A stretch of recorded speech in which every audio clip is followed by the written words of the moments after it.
Everyone, welcome back to my YouTube channel hardly insane. Okay, so मैं बहुत दिन बाद ऑनलाइन आई हूँ। मैं कुछ अपने शेड्यूल्स में बहुत बिजी थी। But we are going to now discuss on a beautiful topic, organisational psychology. तो अब बात करते हैं कि ऑर्गेनाइजेशनल साइकोलॉजिस्ट क्या होता है। ठीक है, बेसिकली ऑर्गेनाइजेशनल साइकोलॉजिस्ट का काम होता है to establish a good relationship between the employees and the employer and the director of the firm.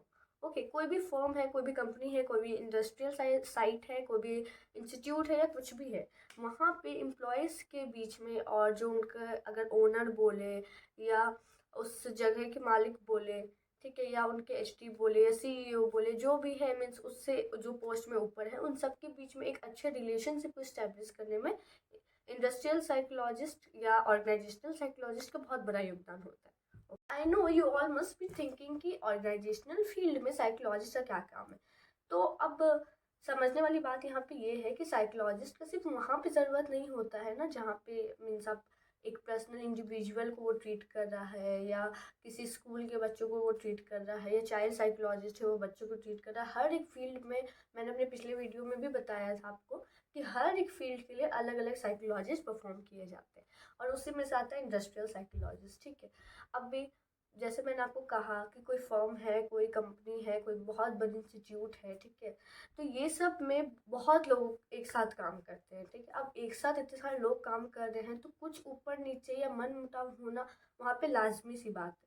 तो इस बात को ध्यान रखते हुए इंडस्ट्रियल साइकोलॉजिस्ट या ऑर्गेनाइजेशनल साइकोलॉजिस्ट इस फील्ड में काम करते हैं, ताकि वो उन दोनों के बीच का कम्युनिकेशन हो गया, परफॉर्मेंस हो गया, गुड रिव्यूज़ हो गया, या कुछ भी हो गया, उस बात को वो स्टेप मतलब समझा सके, उस बात को मेंटेन कर सके, एक पर्सनल डायरी में उसको रख सके। कभी कभी कुछ भी ऊपर नीचे नीचे या जूनियर पोस्ट या सीनियर पोस्ट किसी में भी मतभेद हो जाता है, तो यहाँ पे सबसे ज़्यादा काम आता है इंडस्ट्रियल साइकोलॉजिस्ट का।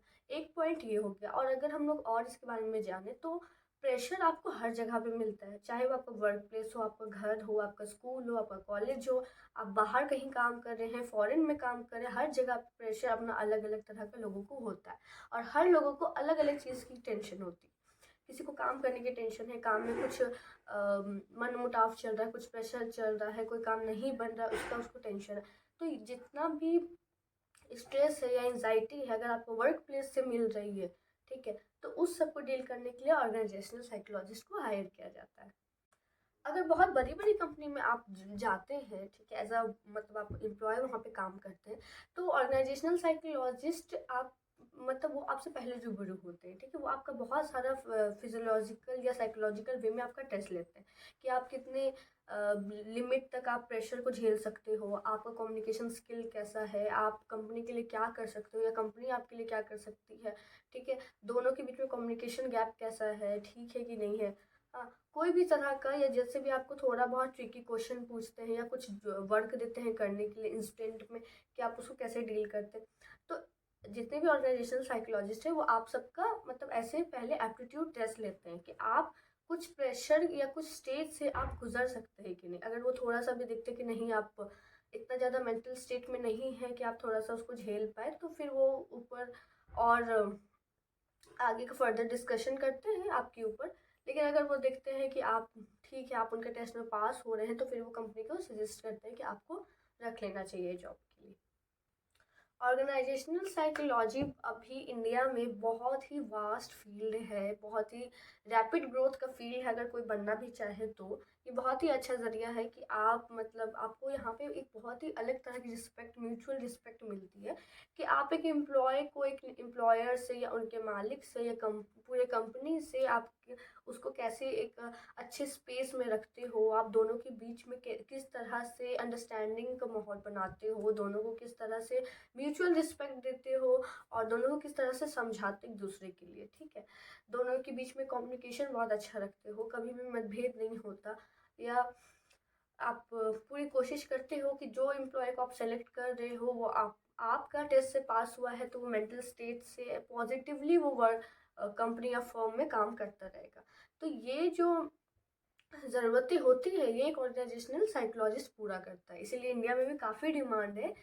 जितने भी मीन्स आज के जो भी स्टूडेंट्स हैं जो साइकोलॉजी में अपना फील्ड बनाना चाहते हैं, उन सब के लिए हर फील्ड में, साइकोलॉजी का हर फील्ड में एक से एक जगह पे, वेदर आप काउंसलर साइकोलॉजिस्ट बनना चाहो, क्लिनिकल साइकोलॉजिस्ट बनना चाहो, स्कूल साइकोलॉजिस्ट बनना चाहो, एजुकेशनल साइकोलॉजिस्ट बनना चाहो, ऑर्गेनाइजेशनल साइकोलॉजिस्ट बनना चाहो, फिलोसोफर साइकोलॉजिस्ट बनना चाहो, फॉरेंसिक साइकोलॉजिस्ट बनना चाहो, कुछ भी आप बनना चाहो, यहाँ पे हर जगह पे आपको आपके लेवल का बहुत ही अच्छा पैकेज, बहुत ही अच्छा रिस्पेक्ट और बहुत ही अच्छा आपको एक लाइफ जनरेट किया जाता है in the field of psychologist. और उसी तरह से अगर हम बात करें कि आप ऑर्गेनाइजेशनल साइकोलॉजिस्ट कैसे बन सकते हैं, तो ऑर्गेनाइजेशनल साइकोलॉजिस्ट बनने के लिए an individual must have a bachelor degree and plus masters degree will be okay.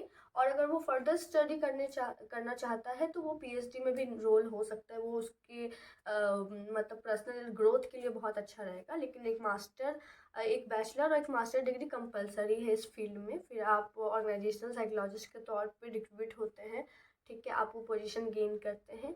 और ज़्यादातर मेट्रोपॉलिटन सिटी है या बहुत बड़ी सी कंपनी है, बहुत बड़ा सा फर्म है, तो वहाँ पे आपको इजीली आपके स्किल्स को देख के, आपके एक्सपीरियंस को देख के आपको वहाँ पे हायर किया जाता है। दोस्तों, ऑर्गेनाइजेशनल साइकोलॉजी के बारे में कुछ ज़्यादा समझने वाली बात नहीं थी, बहुत ही सिंपल और बेसिक सा इसका सेटअप है। ऑर्गेनाइजेशनल साइकोलॉजिस्ट वो होते हैं, मैं आपको एक समरी दे देती हूँ छोटा सा, to establish a good relationship between the employee and the employer and towards the to establish the good communication skill between the employee and the company. Okay, वो उसका मेंटल स्टेट को बहुत काम रखने में मदद करते हैं। जितने भी एम्प्लॉय है या उसके सुपरवाइजर है या उसके और हेड है या उसके सीईओ है कंपनी के, एचडी है कंपनी के, कुछ भी है, एचआर है, कुछ भी है, तो सबके बीच में कम्युनिकेशन स्किल रखने में बहुत हेल्प करता है, ठीक है। और कंपनी के ग्रोथ में ऑर्गेनाइजेशनल साइकोलॉजिस्ट का बहुत बड़ा योगदान होता है, इसीलिए सबकी पैकेजेस भी बहुत अच्छी अच्छी होती है। ओके गाइज, आज के लिए बस इतना ही। अगर आपको और कुछ जानना है तो प्लीज़ कमेंट सेक्शन में अपनी क्वेरीज डालें, मैं उसे देख के आपको बहुत जल्दी रिप्लाई करूंगी। और या तो ज़रूरत पड़े तो उसके ऊपर एक डिटेल वीडियो बना के भी आपको समझाऊंगी। अगर साइकोलॉजिस्ट के किसी भी टॉपिक या किसी भी फील्ड में आपको कोई भी प्रॉब्लम है तो प्लीज़ डिस्कस करें। Thank you.